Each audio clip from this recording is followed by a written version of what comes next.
the Greater Savannah Black Chamber of Commerce Black Business Expo. I want to get into my top takeaways, especially focusing on leadership, scaling, and community. So today I attended the Greater Savannah Black Chamber of Commerce Black Business Expo. So I'm literally like looking back over my notes and I want to share some of my top takeaways with you. So I'm Dr. Catherine Sophia Bell, and after a 20-year successful career in academia as a tenured associate professor of philosophy and administrator, I resigned/retired back in 2023 in order to pursue other dreams and goals that I had, including really going all in on Belle Vie Academy, where I support Black women professionally who want to focus on their writing, focus on navigating academia and going through the various ranks from assistant to associate to full professor on the professional side. And then on the interpersonal side, I support Black women who want to be happily unmarried, delightfully divorced, and erotically empowered. But part of my dream is also to launch from philosopher to hotelier. So less than 1% of hotel owners are Black women, and I really am looking at building what I'm calling Belle's Bed and Breakfast and boutique hotels to provide a way of extending what I already do through Belle Vie Academy in terms of offering some retreats and offering some events and things like that beyond the virtual work that I already do through Belle Vie Academy. So I have found great resources in the city of Savannah through the mayor's office, through the Savannah Entrepreneurial Center, and through the Savannah Black Chamber of Commerce. And again, the Savannah Black Chamber of Commerce offered this Black Business Expo that included a lot of very rich, valuable, helpful information. So I want to get into that. Part of the inspiration for this video is also a video that I saw on the Columbia, South Carolina Black Business Expo, featuring Tabitha Brown, which is posted on Tabitha Brown's YouTube channel. So will also link to that video here. But let's get into it. So let me talk a little bit about the Savannah Black Chamber of Commerce. So I have lived a lot of places over my life. Mostly, a lot of times people associate that with being a military brat. I was not a military brat, but my mother went back to school after having kids. So we moved at different times in my childhood based on what degrees my mother was getting. So like when I was a toddler, my mother was getting a master's in education. When I was like ages 5 through 7, my mother went to law school. So I lived in different places based on the degrees that my mother was getting or the different jobs that she had. And then through my own education, so in my childhood, I grew up in New Jersey, in Connecticut, in Massachusetts. I went to Spelman College in Atlanta, Georgia. Then I went to the University of Memphis for graduate school. I had a postdoctoral fellowship at Emory University in Atlanta. Then my first tenure track job was at Vanderbilt University in Nashville. And then I was recruited to Penn State University, and I was at Penn State University for 15 years before I resigned/retired in 2023. So that's kind of what that span of that 20 years in the academy was for me. So I say all of that to say that I've lived a lot of different places and I've learned how to build community wherever I am living, right? And so when I decided to move to Savannah, I had actually visited here for the first time when I was 21 years old, when I turned 21 years old, in between finishing up my time at Spelman and going to graduate school at the University of Memphis.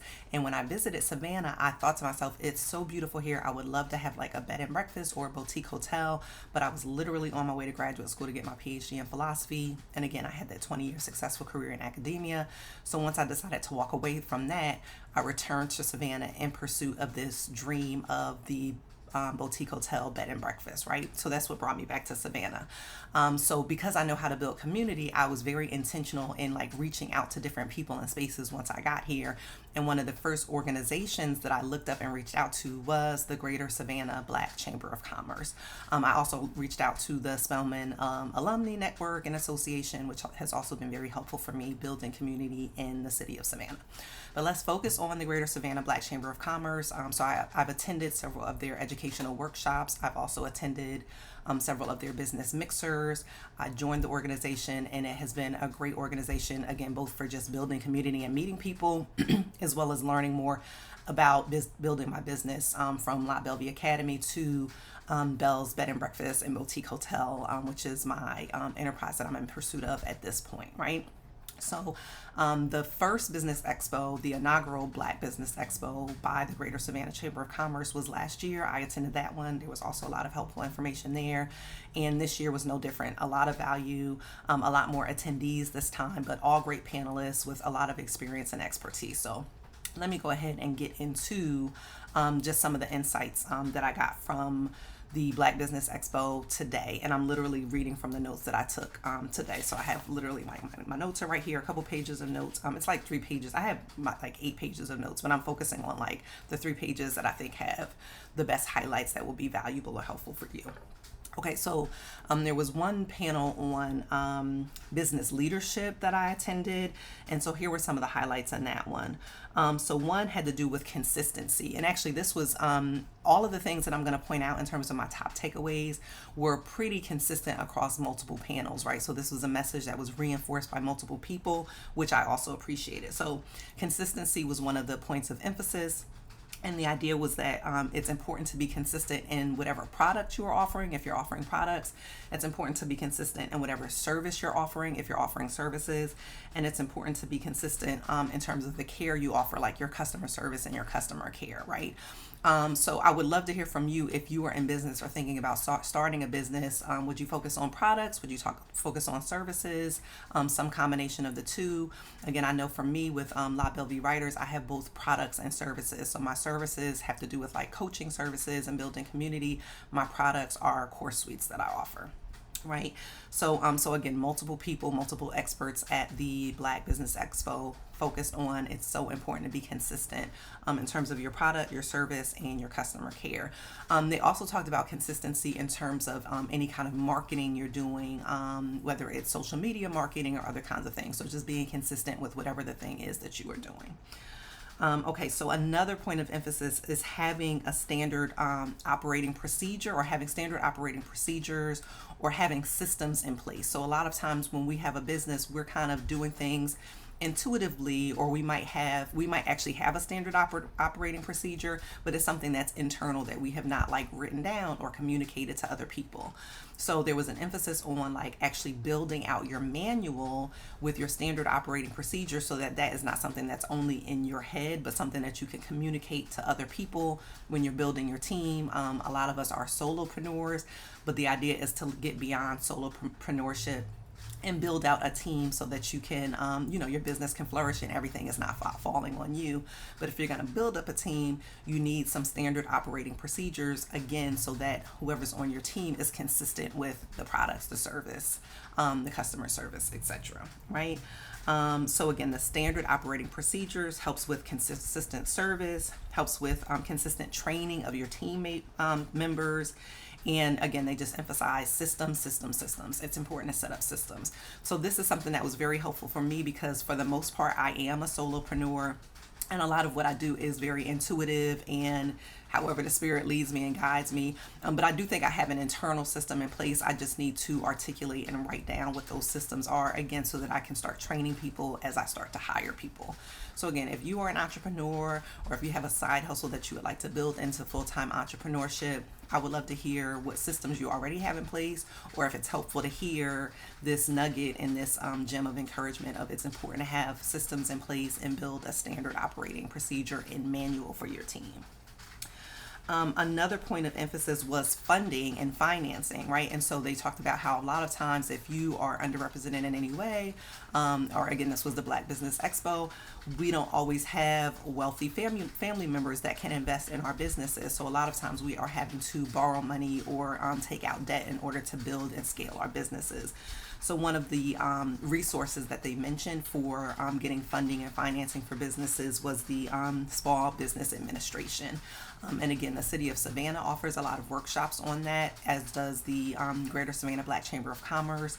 I'm also in a program in Savannah called Launch Savannah, where that's also a point of discussion and emphasis. So if you're looking for funding and financing, looking into like your local resources for how to best set yourself up to access resources through the Small Business Administration. Another point of emphasis was how important it is for businesses to support and be in partnership with community. So I know for me, it's important for me to be in community, both in terms of the community that I'm building, for example, with Belle Vie Academy, but also for the community I'm living in, right in Savannah, Georgia. So this is something that resonated with me a lot. How can we be intentional about supporting and being in partnership with community as we build and grow our business? Another point that was made that I also appreciated is it's so important to learn from losses and to see every loss as a lesson. So, right, there was one panel where the panelists were asked, and these were panelists who'd been in business anywhere from like 1 year to like 40 plus years. And they were asked, like, if you could go back to your first year in business, what would you do differently? And I want to say all of the panelists said they wouldn't do anything differently, although they made plenty of mistakes and there was a lot of trial and error. They said they wouldn't necessarily do anything differently because every mistake that they made or every loss that they had was ultimately an important lesson for them to learn to move forward. So looking at losses as lessons instead of only as losses.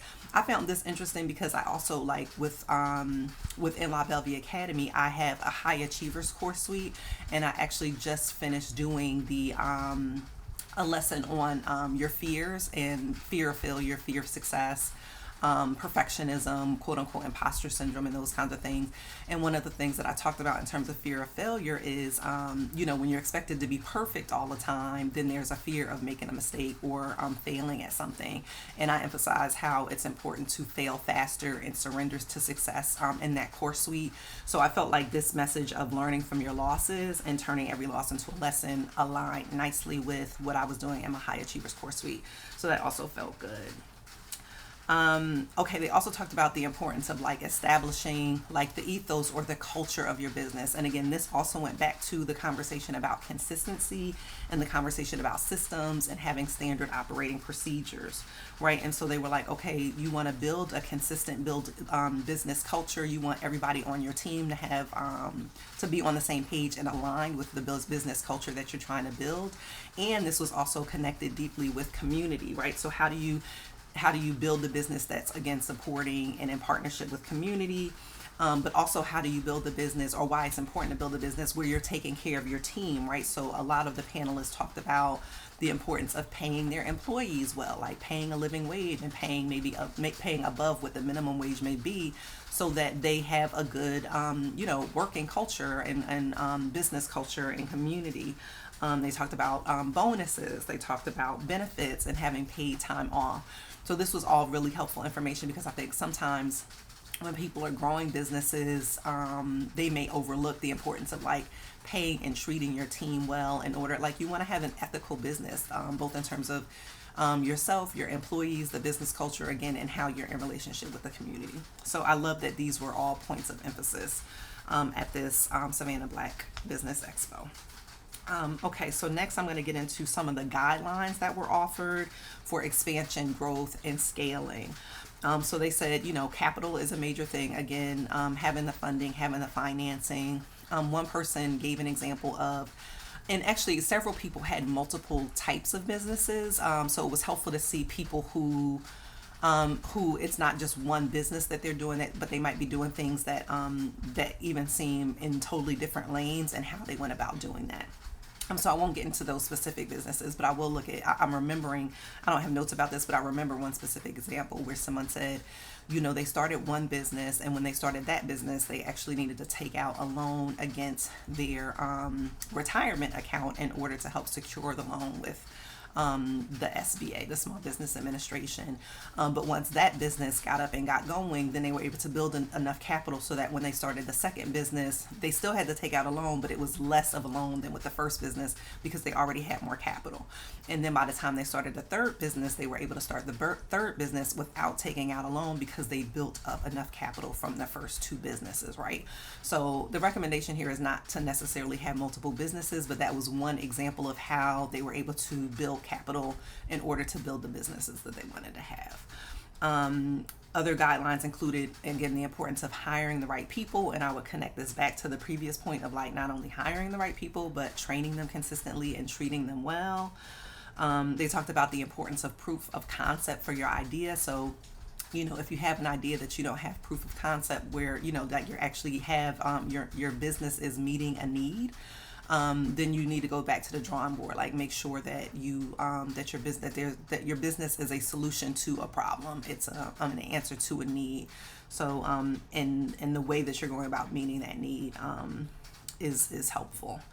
They also talked about location. So if you have a brick and mortar kind of situation, location is very important. So again, for me, Belle Vie Academy is mostly a virtual enterprise for me, but because I'm going in this direction of Belle's Bed and Breakfast and Boutique Hotel, that is going to be a brick and mortar physical location slash locations, right?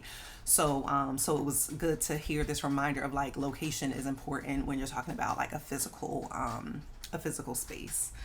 They talked about like if you're in partnership with people, being clear about how you structure those partnerships. So clear about like who's playing what role, or if it's like a financial partnership, what percentage people are giving, all of that kind of stuff. So making sure just all of your contracts are in order with regard to any partnerships you may be building as you're building your business. This was something else that was emphasized, was having an exit plan. And I have to say, I think this is important to think about. I want to dwell here just a little bit, the exit plan thing, right? For a couple of reasons. One is, I think for academics in particular, right, and a lot of my target audience, or the audience that I draw, tends to be professors and academics, because again, I had a 20-year successful career in the academy. And when you're in the academy, we're not trained or conditioned or encouraged to think about exit strategies, right? The idea is like, okay, you went to college, you went to graduate school, you got the tenure track, got job, you got tenure, and you're going to do that until, a lot of times academics literally like die in their offices, right? Or until you retire, not at like 60 or 70, but maybe even 75, right? And so we're really not encouraged to think about our exit strategy from the academy. It's interesting to hear this emphasis on exit strategy here in these entrepreneurial circles, because I literally, when I decided to leave academia, I created a course suite called Exit Strategies that kind of outlines what my exit strategy was from academia. So again, I was in it for 20 years. The first 10 years I really enjoyed. The second 10 years I was working on my exit, not because I hated it, but like 10 years in, I knew this is not what I'm going to do for the rest of my life. And so I spent the second 10 years of those 20 years in academia really being strategic about like stacking my cash and just preparing my exit from academia, right? So I appreciate that intuitively I knew I needed an exit strategy. And then once I executed my exit strategy, because I always want to share what I've learned and done with other people who are similarly situated or want to do similar things, then I almost immediately created my exit strategies course suite. But again, as academics, our exit strategy is not something we often think about. Or if we think about it, it's more in terms of exiting one institution to go to another institution, not necessarily like exiting academia altogether. But I found myself in multiple places, again, in like Launch Savannah, which is a 12-week business incubator, as well as this Black Business Expo, as well as I attended a conference called the National Association of Black Hotel Owners, Operators, and Developers last week in Miami, and exit strategy was a consistent theme that came up there too. Actually, I'll probably do a video on my conference experience at NABHOOD as well. But right now we're talking about the Savannah Black Business Expo. So exit strategies and having an exit plan. And so the exit plan, the idea was both have an exit plan for like when you need to cut your losses, right? Like you've tried something and you determine like what's my level of risk with this experiment. And if it, what you're kind of over under, or the tipping point for when you, again, like cut the line and cut your losses.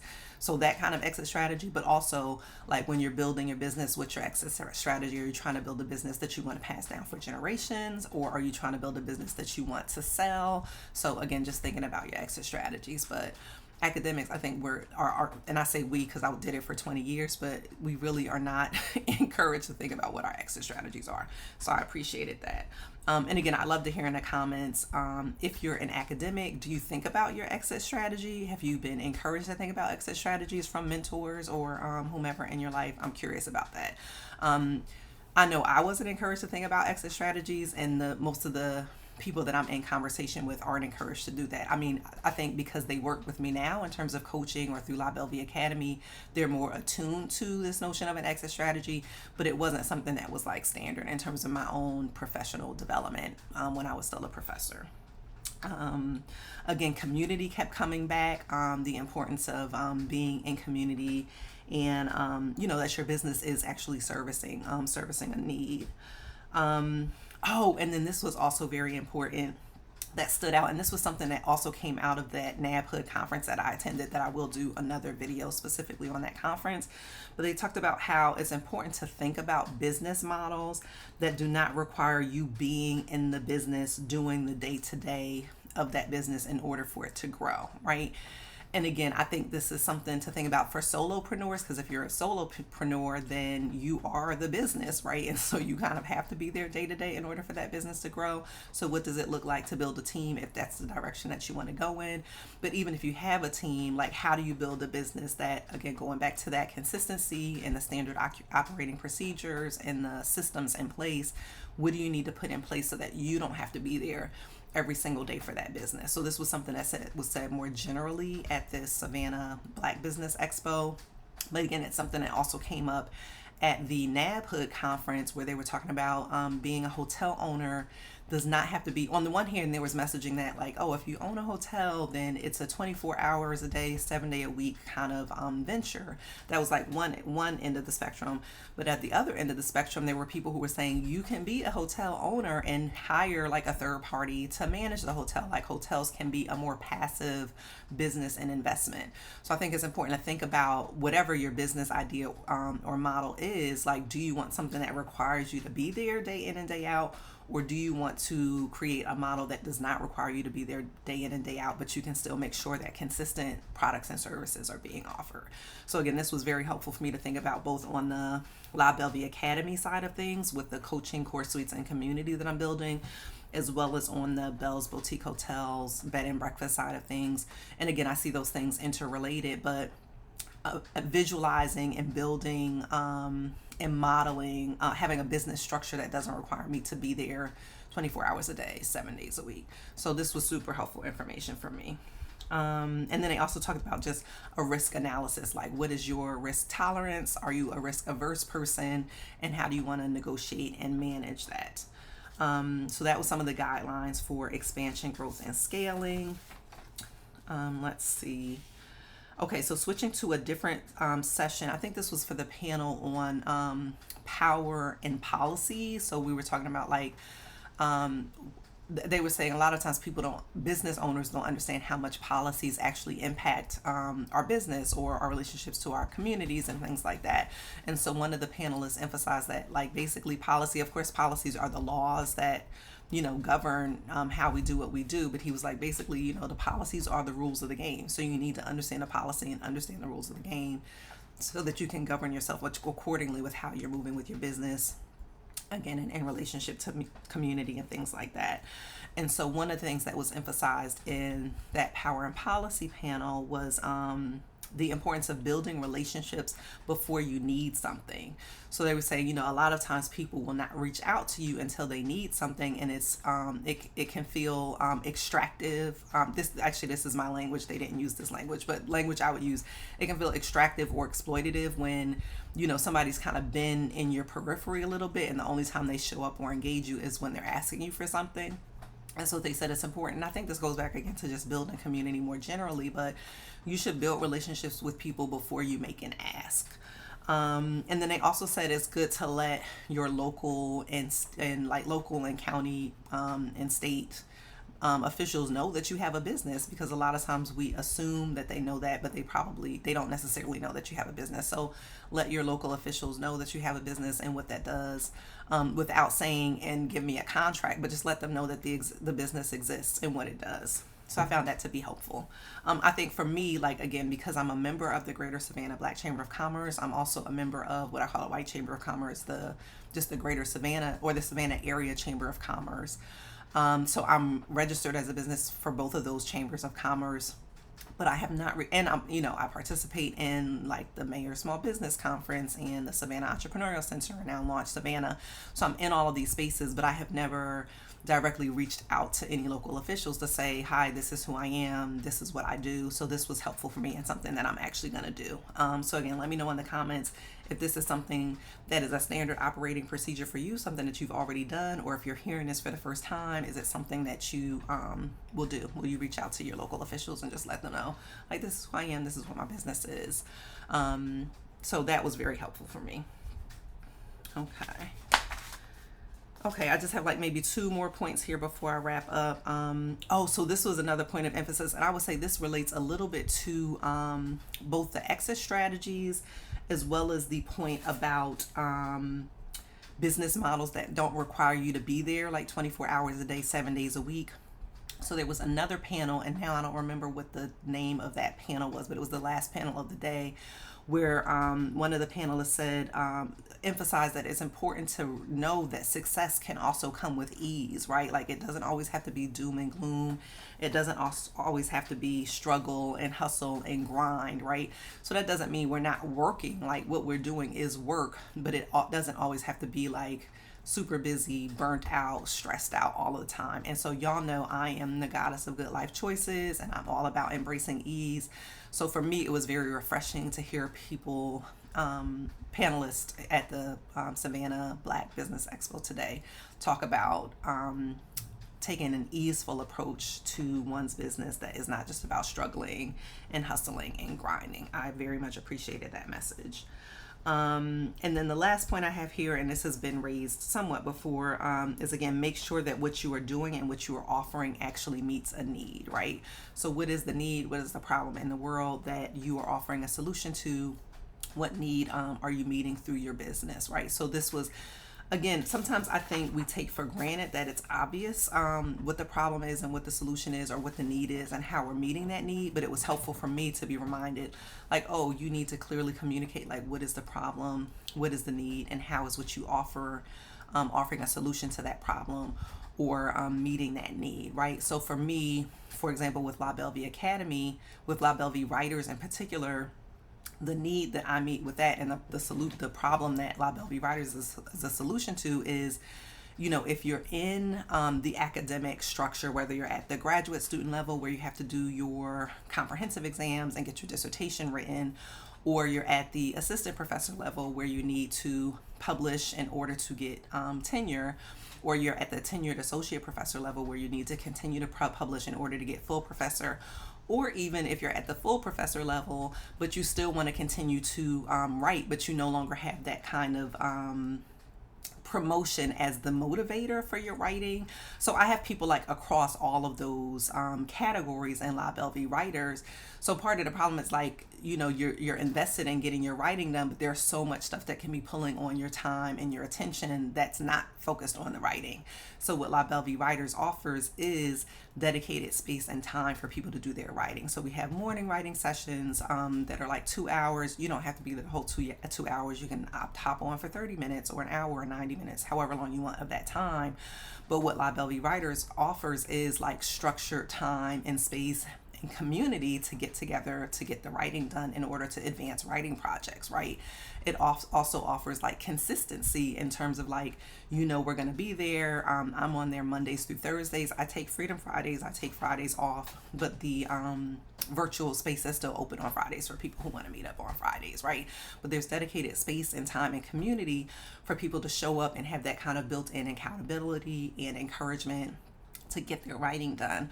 I also offer group coaching as part of Belle Vie Writers. So not only do people have a space to get their writing done, but if they're feeling stuck or they want to celebrate a win or just whatever is going on with them, we come together in community to share like, okay, this is where I'm feeling stuck and where, I could use some feedback, or this is what I got done, and we, celebrate what got done.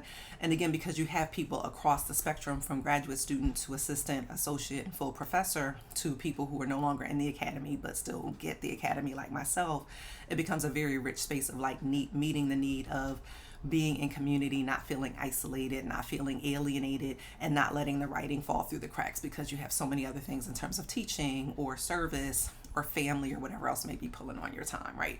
So I'm really clear about the need and the problem that Belle Vie Writers offers a solution to.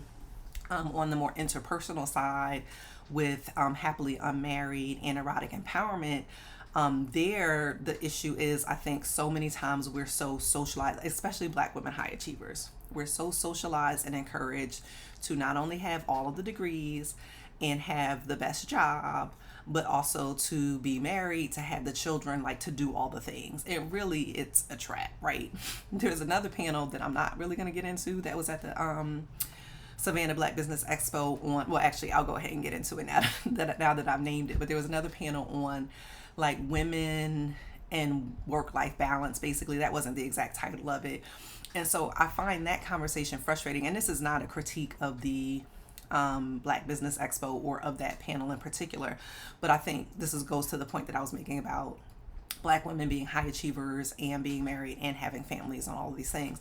I think it's fine to have all of those things. I had all of those things. I felt trapped by all of them. So I liberated myself from them, right? So I am no longer in academia. I decided to go the entrepreneurship route.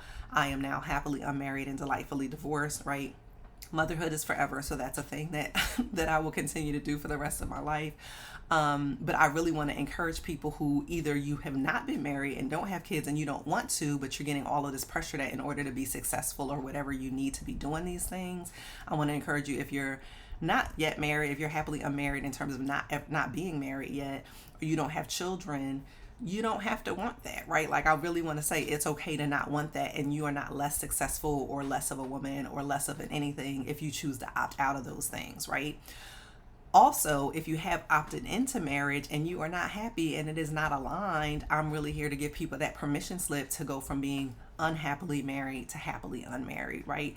So I'm really clear, like the problem is the kind of messaging around being a whole or complete or authentic woman requires, again, all of the degrees, the successful career, plus marriage, plus motherhood. And I really want to like just relieve that pressure of like, that's what a successful life needs to look like, right? And again, give people the permission slip to exit on your own terms and not see getting divorced as a failure, right? So going back to that fear of failure or looking at losses as lessons, I often say I did not fail at being married. I succeeded at getting happily unmarried. And I was married for 17 years. So, sometimes people are like, well, you gave up too soon. I mean, 17 years was plenty of time for me to know this is not an institution that's good for me. And I also say for me, it wasn't just the person that I was married to, it's the institution of marriage itself, right? So anyway, so for people who that resonates with them, whether, again, they've never been married or they are unhappily married and want to get happily unmarried, like that's a problem that my Happily Unmarried series and coaching and course suites offers a solution to, right? And then in terms of the erotic empowerment work that I do, I was raised in a church. I've done videos about this as well. I was raised in a church. I had some experiences with the person that I married that were very erotically disempowering, right? And so through erotic empowerment, part of the problem is how Black women are socialized to kind of disconnect from our bodies, disconnect from our sensuality, disconnect from our sexuality. And a lot of this, of course, is tied up in history and controlling images and stereotypes of Black women as Jezebels and teenage mothers and welfare mothers and all of these things. We're constantly combating all of these negative images that we're inundated with. And it leads us to feel very, again, disconnected from our bodies, from our sensuality and our sexuality. And that's a problem, right? So the solution that I offer through erotic empowerment is a space to just kind of process the messaging that we've received, whether through church or religion, from our family of origin, from the broader society, around our bodies, our sensuality, our sexuality, our pleasure, our erotic empowerment, and how can we tap into the erotic as a source of power. And of course, the language of erotic empowerment that I use comes from Audre Lorde's uses of the erotic. The erotic is power. And I often say for Lorde, the erotic is not just about sensuality and sexuality, though it is about that, but it's also about creativity. It's also about our satisfaction in life. Like, it's so much richer than that. And so I get into the nuances and the juiciness of all of that in my erotic empowerment series, right?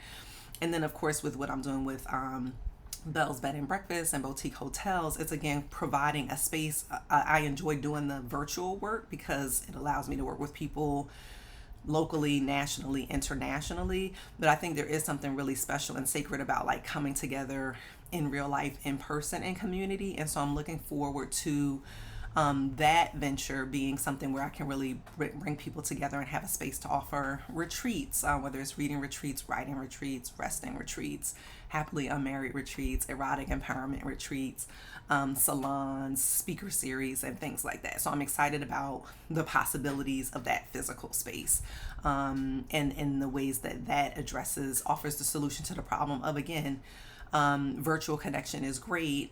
Social media interactions are fine, but we're in a space and time where we really do need, face to face, real time, in person interactions in addition to the virtual stuff.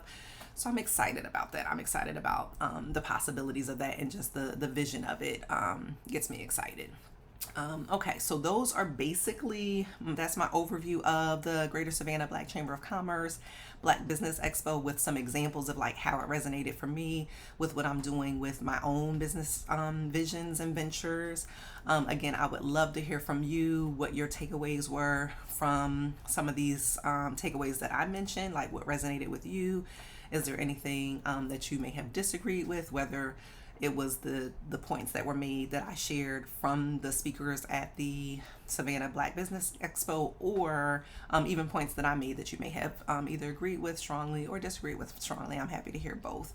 Don't forget to subscribe to the channel if you're not subscribed, so that you can continue to get these videos. Again, I think the next video I post will be on my experience at the NAB Hood conference. But I have a couple different things in the works, so we'll see what comes up next. Actually, I'm about to go to another conference that I'll share more about that and my takeaways with that as well. So anyway, thank you for joining me. Wonderful to have you here, and until next time.